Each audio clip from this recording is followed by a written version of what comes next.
So, as all of you know that we are working on the 8051 microcontroller video series.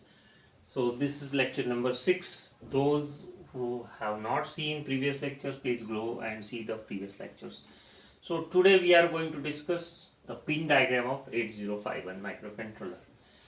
So why pins are required? As we discussed in previous lectures, see this is the chip 8051 is this microcontroller chip with us. Okay, it is a 40 pin IC, and the pins are the way we can communicate with the microcontroller.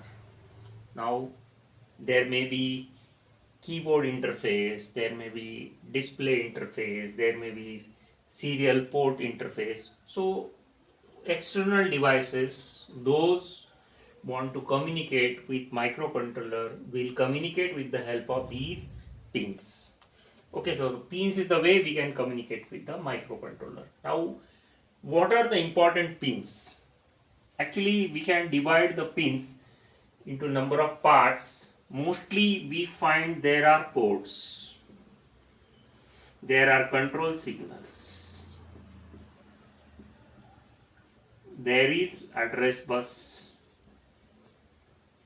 data bus, okay, then maybe power supply pins, then crystal pins, then reset. Okay, so these are all important pins. You find all these pins in different microprocessors, microcontrollers. Okay, so once you get the concept of what are the pins, you can apply this concept to other microcontrollers as well. Okay, so that's why this is important to understand. Now we can see that this pin number 1 to pin number 8 is port here. Okay, so these are the 8 pins. So we can refer this as P1.0, this pin, to P1.7. So this is a common convention in microprocessor, microcontroller world, that it starts from 0 to 7. So 0 to 7 means there are 8 pins. So this is what we can call as a port number 1 here. And of course it is a parallel port. Now what is the use of this port? We'll discuss when we discuss the interfacing with LCD, interfacing with keyboard. Okay, so we can interface various devices to this port. Now one more important pin at pin number 9 is a reset pin. Now what is the purpose of reset? When we reset the microcontroller, it starts executing from scratch or from fresh. Suppose microcontroller is executing a program and we want the execution to start from very beginning, then we can apply a specific type of signal to this RST pin and microcontroller will reset. Reset means it will start executing from very first location where your program will be stored. Now what will be that location, what will be the exact address, that we'll discuss, but for now reset is used to reset. Now this pin number 10 to pin number 17, sorry, these are 8 pins again. Now what is the purpose of these pins? P3.0 to P3.7, so it is a port number 3. But most of the pins you will find have multiple functions. Like here you can see there may be some control signals available. Now we'll discuss these control signals here, like read, write, and all those signals, interrupt signals, then timer signals, all are there. We'll discuss that, but for now, just for getting introduction, you will find there are some control signals as well as port 3. So if you don't want to use this as a port 3, you will be using them as a control signal. Now how it is achieved, that we'll discuss. Now these two pins, XTAL 1, XTAL 2, are related to connecting the external crystal to the microcontroller. Now why external crystal is needed? As we know that microcontroller is based on digital electronics, it works on this kind of waveform. The activities are, you can say, synchronized with this type of waveform. We call it as a clock. See, if you have studied digital electronics, you will easily understand. If you have studied combinational sequential type of circuits, in sequential type of circuits, timer, counter, you must have studied in digital electronics, where you will understand what is the purpose of clock. So I can say that whatever the internal activities in microcontroller are actually synchronized with this clock, and the frequency of the clock will be decided by some components which we need to connect externally to these two pins. Now what should be the maximum frequency? That is decided by which microcontroller you are using. Okay, so now for now just understand that we'll connect some external components here to achieve this type of waveform, and this actually oscillator is there inside of the microcontroller, but for frequency determination we need to connect this type of component. This is a crystal oscillator here, and these are two capacitors, maybe this ceramic capacitors we'll be using of specific values. Now what values should be there? You need to refer a data sheet for a specific microcontroller, then you can understand what is to be connected, how much megahertz crystal is to be connected with, whether it should be 12 megahertz, whether it should be 24 megahertz, depends. Now this is a ground and VCC pins. Yes, this is for the power supply. We may connect plus 5 volt signal and ground here.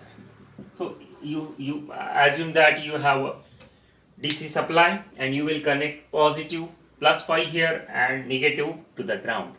So to achieve this IC will start working, the power supply pins are available here. Now 21 to 28, these are again port pins. So we can call this as port 2.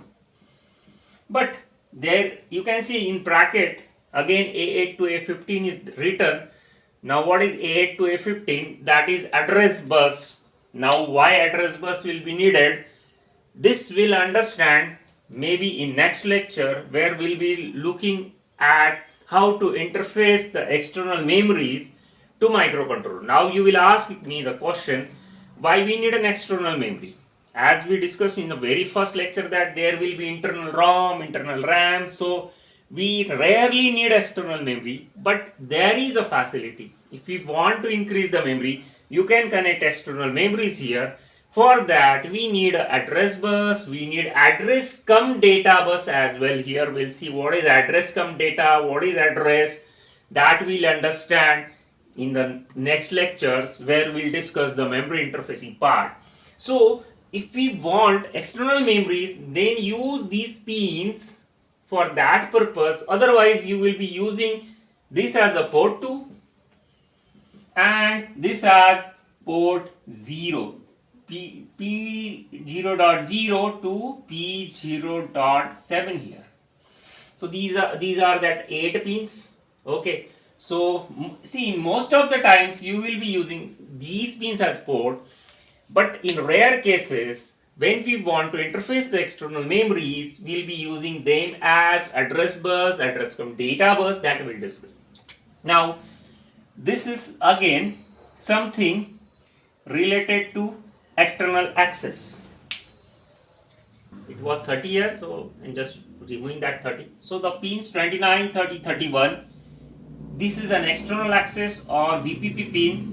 Again it has multiple tasks. We'll discuss. External access will be needed when we are connecting external memory. If we are not connecting external memories, we can connect this pin to VCC, and this VPP is a special pin, will be needed when we will be programming this microcontroller. We will be feeding the code from PC or some burner to this microcontroller. We discuss this in coming sessions as well.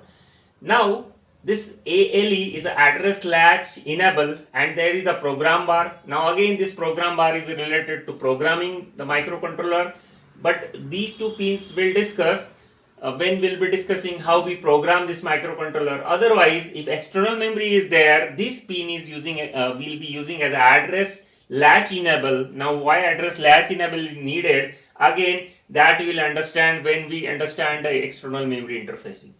Now PSEN bar is again program store enable. It's active low signal.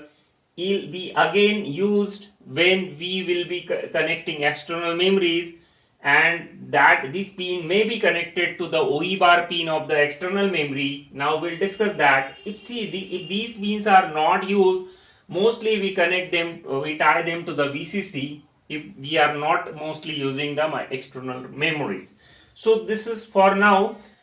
You can understand what are the important pins. Yes, we'll discuss in detail about the control signals, about the address bus, address cum data bus in coming sessions. Now for reset, I'll just explain reset, purpose of reset here. You can see this is an external circuit here.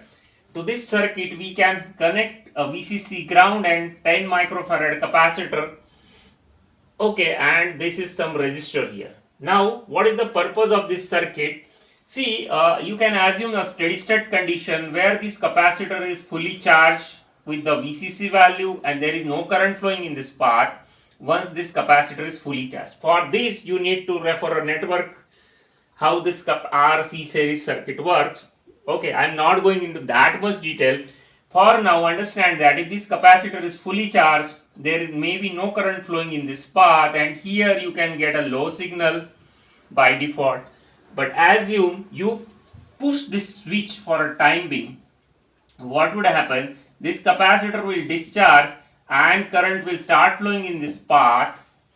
Okay, and if you release this switch again, okay, it's what push to reset, what we can say. If you release this signal switch again the steady state will reach, and that steady state will be as what we discussed initially, that this will get charged and there will be low signal. So the final conclusion is, if you press and release this switch, you will get this type of pulse at this pin, RST pin, and that will the pulse of a specific duration will reset the microcontroller. Now accordingly, the calculations, these values decide what will be the size of this pulse, and that will be sufficient to reset the micro. Now, what will happen when we reset the microcontroller, how it starts execution, at which location it will start executing, that we'll discuss as we go on. Okay, so for now, this is what the introduction is. Now we'll go in the depth in the coming lecture. Thank you. Thanks for the watching.